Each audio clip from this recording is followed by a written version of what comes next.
సింహపు పిల్లలు లేమి కలవై ఆకలి కొనును, యెహోవాను ఆశ్రయించు వారికి ఏ మేలు కొదువై ఉండదు.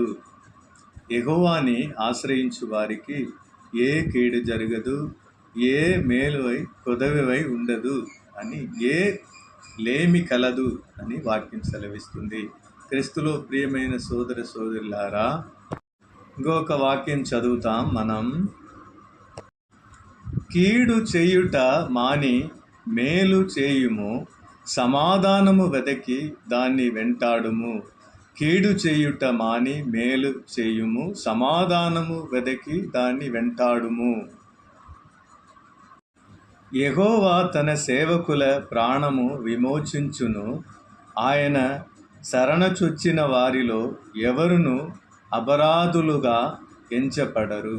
ఆయన యొక్క శరణచొచ్చిన వారిలో ఎవరును అపరాధులుగా ఎంచబడరు అని వాక్యం సెలవిస్తుంది. ఆమేన్, ఆమేన్.